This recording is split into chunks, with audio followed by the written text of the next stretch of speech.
Hello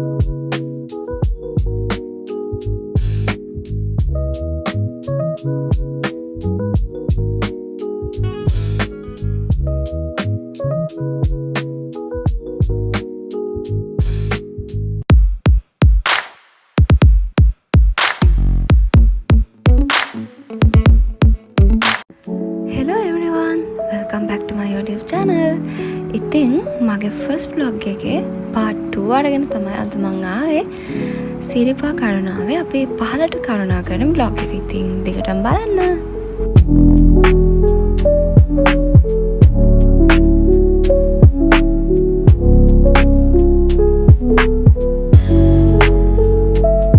පහලට කරුණා කරනකොට අපිට දැක්ක ගන්න පුළුවන් වුණ දෙයක් තමයි නාය ගියපු තැන්. ඉතින් ඒව නම් දැන් යුද හමුදා විසින් ප්‍රතිසංස්කරණය කරලා තියෙන්නේ.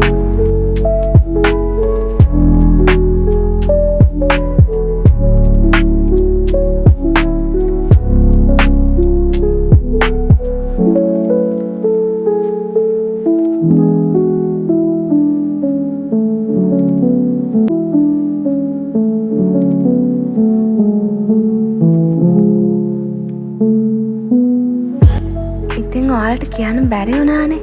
අද අපි පහලට කරුණා කරන්නේ සඳගල තැන්න පාර හරහා. ඉතින් ඉස්සරහට බලන්නකෝ අපේ ජර්නි එක කොහමද කියලා.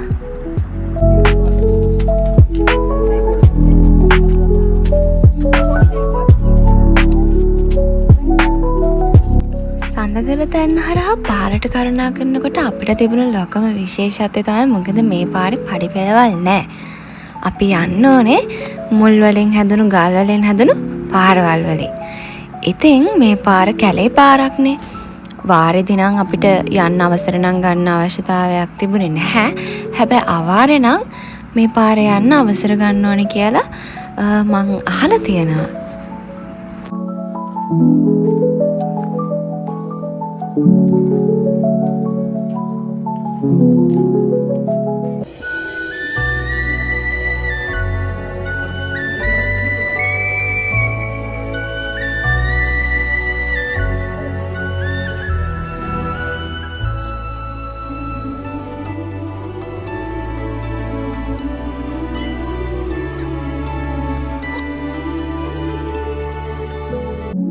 සිරිපාදේ කරුණා කරන්න තියෙන ලස්සන පාරක් තමයි සඳගල තැන්න පාර කියන්නේ. ස්වභාව සෞන්දර්යයෙන් පිරුණු තවත් ලස්සන පාරක් තමයි සඳගල තැන්න පාර කියන්නේ. ඔයාලත් බලන්නකෝ ඒ ලස්සන.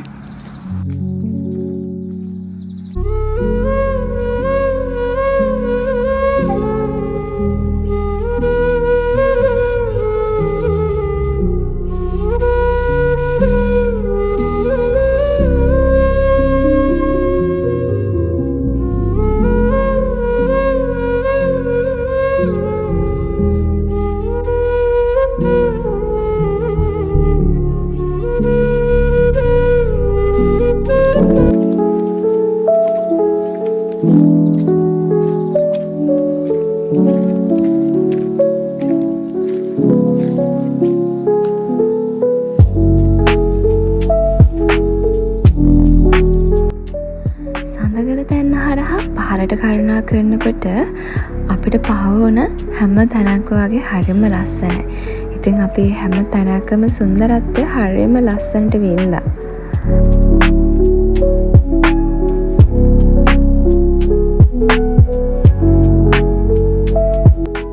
ඔන්න ඉතින් කැලේ සීමාව පහුවෙලා අපි දැන් තමයි සඳගල තැන්නට ආවේ. බලන්නකෝ ඉතින්.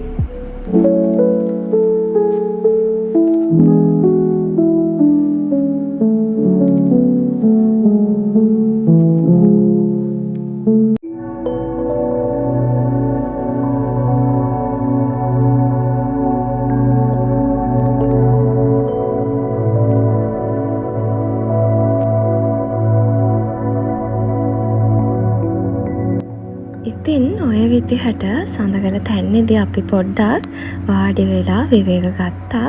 ඒ සුන්දරත්වය විඳින ගමන්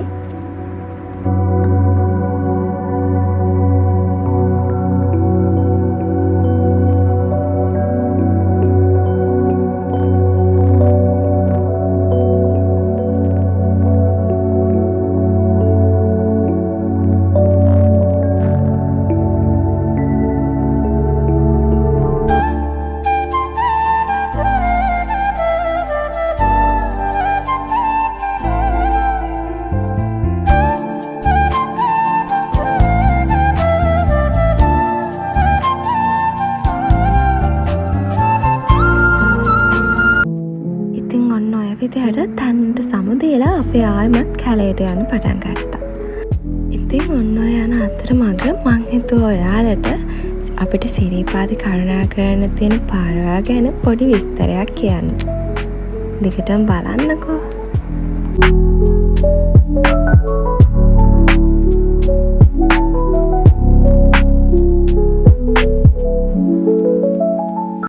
සිරිපාද කරුණාකරන්න ප්‍රධාන පාරවල් 3කුත් වනගත මම්පෙත් 3කුත් තියෙනවා. ඉතින් ප්‍රධාන පාරවල් වලින් හැටන් නල්ලතන්නේ මාර්ගය කිලෝමීටර් 6ක් 7කට ආසන්න ප්‍රමාණයකුත් ශ්‍රී රත්නපුර පලාබද්දර පාර කිලෝමීටර් 12කට ආසන්න ප්‍රමාණයකුත් කුරුවිට එරත්න පාර කිලෝමීටර් 14කට ආසන්න ප්‍රමාණයකුත් තියෙනවා. ඉතින් අපි මේ පාර කරුණා කරෙත් කුරුවිට එරත්න පාරේ. ඊට අමතරව වනගත පම්පෙත් 3ක් තියෙනවා. ඉතින් ඒ තමයි සඳගල තැන්න මාර්ගය. එක කිලෝමීටර් 5කට ආසන්න ප්‍රමාණයක් තියෙනවා. අනිත් එක දරණියගල උඩමාලිබඩ පාර. ඒකත් කිලෝමීටර් 12ක් වගේ. ඊට පස්සේ තියෙනවා අමානුව පාර දෙහෙනකන්ද මුක්කුවත්ත මාර්ගය. ඒකත් කිලෝමීටර් 18කට ආසන්න ප්‍රමාණයක් තියෙනවා.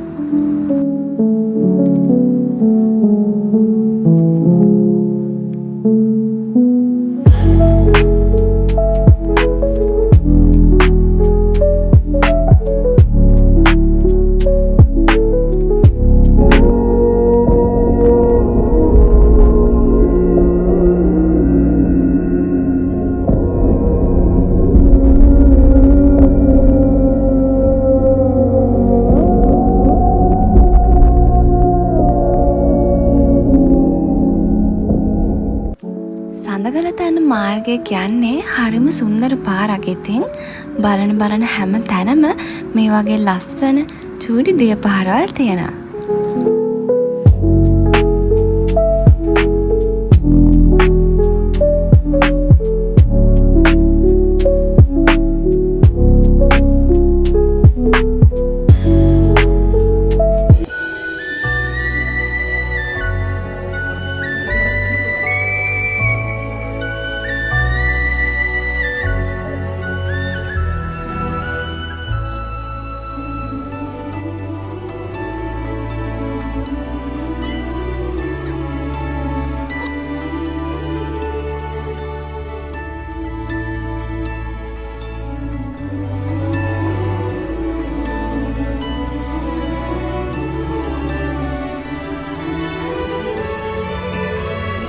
සඳගල තැන්න පාර කියන්නේ වනපෙතක් මැදින් යන්න තියෙන පාරක්නේ. ඉතින් මේ පාරේ හැම තැනම වගේ චූටි සත්තු බලා ගන්න පුළුවන්.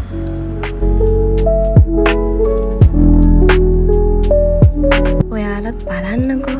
අපිට සඳගල තැන්න පාරේ යන්න තියෙන්නේ ගස්වල මුල් වලින් හැදුණු පාරවල් වල, ගල් වලින් හැදුණු පාරවල් වල.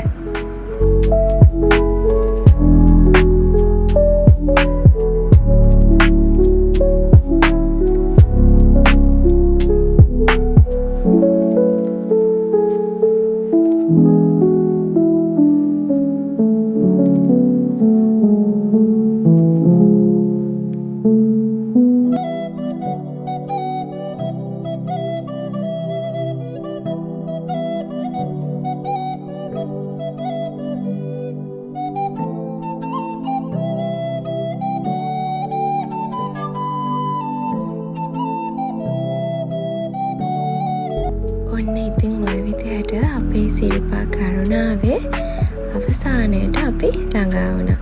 ඒ කියන්නේ ඉතින් සඳගල තැන්න පාර්කය පටන් ගන්න තැනට.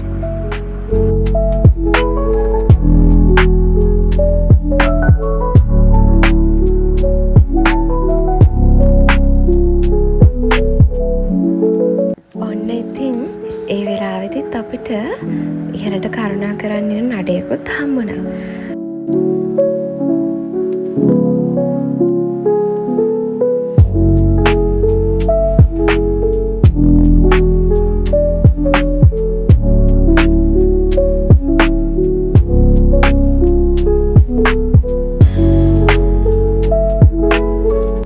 ඉතින් මේ වාරදිත් සිරිපා කරුණා කරන්න ඉන්න ඔයාලගෙන් මට ඉල්ලන්න තියෙන්නේ එකම එක දෙයයි.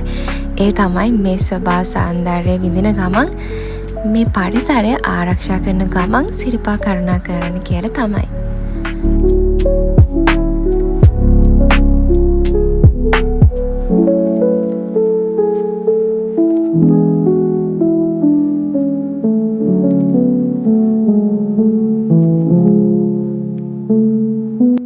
අපි ටිකගේ වාසනාවක්ද අවාසනාවක්ද මන්දා ඒ විලාවේ රජමලේ වත්තෙන් තිබිච්ච අන්තිම බස් එක අපිට මග ඇරුණා. ඉතින් අපි පල්ලෙහාට ආයෙමත් පයින් යන්න පටන් ගත්තා.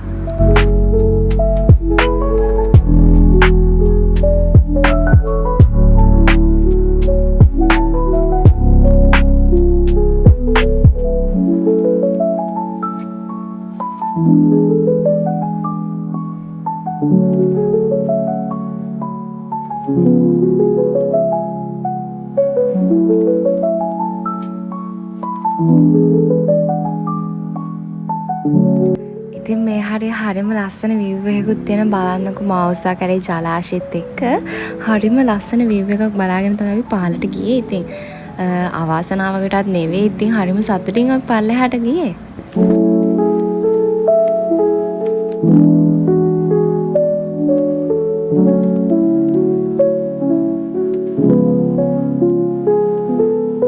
අපේ වාසනාවකට වගේ අපිට භාගයක් දුර යද්දී පුදුකාඩුවත්ත බස් එක හම්බුණා. ඉතින් අපි ඒකේ ඉඳන් මස්කෙලේට යනකම් ගියා.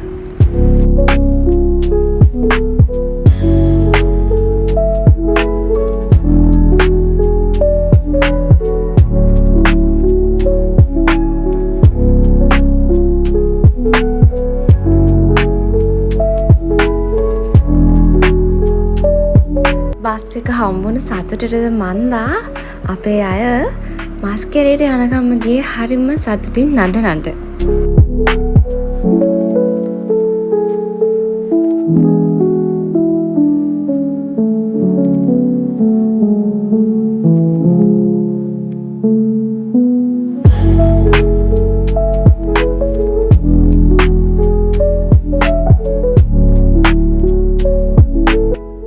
ඉතින් ඔන්න ඔය විදිහට අපේ සිරිපා කරුණා කරන ගමන මෙතනින් ඉවර වෙනවා. ඉතින් හරිම සුන්දර ගමනක්. මාත් ඔයාලට කියනවා පරිසරයේ සුන්දරත්වය විඳිමින් ඒ පරිසරය ආරක්ෂා කරමින් ඔයාලත් සිරිපා කරුණා කරන්න කියලා. ඊළඟ බ්ලොග් එකෙන් හම්බෙනකන් ඔයාලා හැමෝම පරිස්සමින් ඉන්න. බයි.